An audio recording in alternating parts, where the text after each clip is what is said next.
सुप्रभात प्यारे बच्चों, कैसे हैं आप। आशा करती हूँ आप सभी स्वस्थ होंगे। प्यारे बच्चों, आज हम अपना व्याकरण का विषय पत्र लेखन पर चर्चा करेंगे। पत्र के प्रारूप पर चर्चा करेंगे एक्चुअली, कि पत्र लिखा कैसे जाता है, उसके क्या क्या अंग होते हैं। जैसा कि आप सभी जानते हैं, पत्र दो तरह के होते हैं, एक औपचारिक पत्र और एक अनौपचारिक पत्र। औपचारिक पत्र जो कि स्कूल में, दफ्तरों इत्यादि में किसी शिकायत के लिए, किसी अपने कोई विचार प्रकट करने के लिए, इस तरह से ये पत्र लिखे जाते हैं। और अनौपचारिक पत्र किसी को भी आप लिख सकते हैं, जैसे कि अपने सगे संबंधियों को, अपने मित्र को, अपने पिताजी को, चाचा जी को, माँ को, दादी को, किसी को भी आप लिख सकते हैं। तो औपचारिक पत्र जो है, फॉर्मल लेटर, जिसको आप फॉर्मल लेटर कहते हैं, वो औपचारिक पत्र होता है, जिसमें कुछ औपचारिकताएं हमें करनी पड़ती हैं। और ये पत्र दफ्तरी पत्र होते हैं, दफ्तरों में भेजे जाते हैं, या आप अपने स्कूल की प्रधानाचार्य को लिख सकते हैं। आज हम जिस पत्र पर चर्चा करने वाले हैं, वो अनौपचारिक पत्र पर हम चर्चा करेंगे। अनौपचारिक पत्र क्या होते हैं?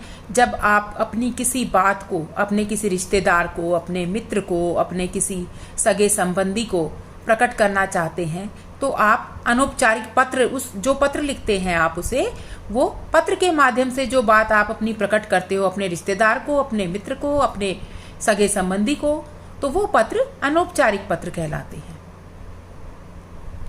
अनौपचारिक पत्र लिखने के लिए हमें किस तरह से अपना प्रारूप बनाना चाहिए, आज हम इस विषय पर चर्चा करेंगे। पत्र के जो अंग जरूरी होते हैं अनौपचारिक पत्र के, उन पर हम चर्चा करेंगे कि किस ढंग से आप किन किन अंगों के द्वारा को अवश्य ही वहां पर लिखोगे पत्र में, और इस तरह से आप अपना पत्र लिख पाएंगे। सबसे पहले होता है प्रेषक पता। प्रेषक कहते हैं हम पत्र भेजने वाले को, पत्र लिखने वाले को।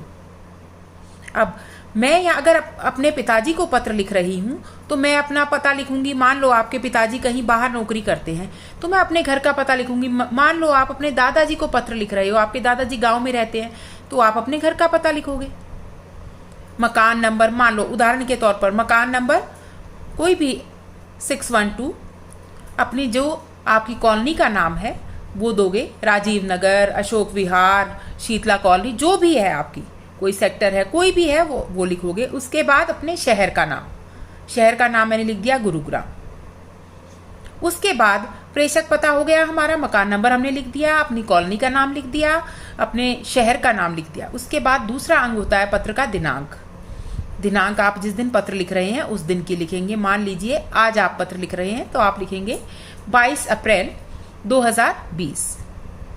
अब उसके बाद एक पंक्ति छोड़कर किसे आप पत्र लिख रहे हैं उसे संबोधित करेंगे। संबोधन तीसरा अंग है पत्र का।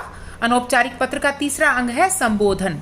मान लो आप किसी बड़े को लिख रहे हो, अपने से बड़े को लिख रहे हो, तो आप आदरणीय, पूज्य, इस तरह के शब्दों का इस्तेमाल करेंगे।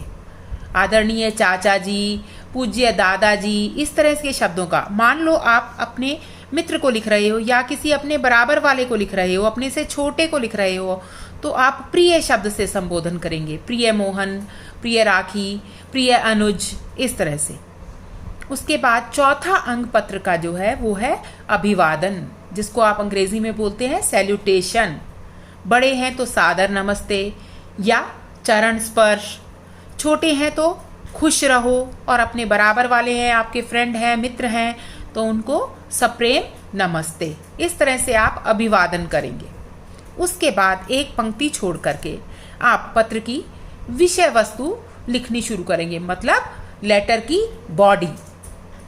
जब भी पत्र की विषय वस्तु हम लिखना शुरू करते हैं, तो पहले अपना कुशल क्षेम बताना है, अपना हालचाल बताना है आपको। मैं यहाँ पर कुशलता से हूँ तथा आशा करता हूँ या करती हूँ कि आप भी सकुशल होगे। इस तरह से आपको शुरुआत करनी है। कोई भी हो, मित्र है तो तुम लिख दो, छोटा है तो तुम लिख दो, अपने से बड़ा है तो आप लिख दो। अपना हालचाल बता के आपने जिसको आप पत्र लिख रहे हैं उनका भी हालचाल पूछ लिया। उसके बाद अपनी पत्र की विषय वस्तु जो आपकी इसको मिला करके इन 2 पंक्तियों को मिला करके पत्र की विषय वस्तु भी आपको टोटल 3, मतलब इसके बाद आप 2 अनुच्छेद और लिखेंगे। पत्र लिखने का कारण जिसमें बताएंगे और फिर अंत में प्रणाम इत्यादि लिखेंगे अंतिम अनुच्छेद में। तो इस तरह से आप, मान लो आप किसी को पत्र क्यों लिख रहे हो, मान लो आप अपना परीक्षा का परिणाम बता रहे हो, या किसी के जन्मदिन की बधाई दे रहे हो, या घर में कोई खुशखबरी हुई है उनके घर में तो आप उसको बधाई दे रहे हो, या कोई सलाह दे रहे हो, तो आपको बीच का जो आपका अनुच्छेद होगा वो बड़ा होगा, उसमें विषय वस्तु अच्छे से विस्तार से आप लिख सकते हैं। और तीसरा अनुच्छेद जो होगा उसमें प्रणाम इत्यादि करके या समापन करना है आपको।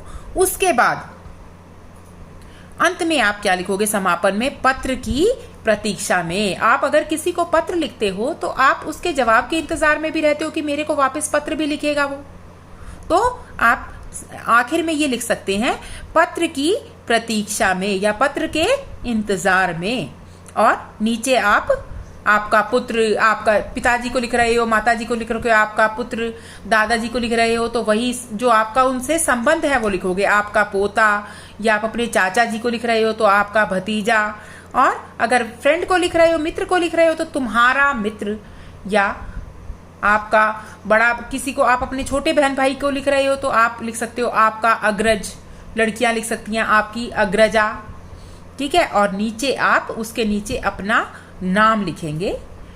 तो ये सॉरी, आपका अनौपचारिक पत्र का प्रारूप मैंने बताया है, और अपनी अगली कक्षा में हम एक अनौपचारिक पत्र विषय देकर के मैं आपको लिखना सिखाऊंगी।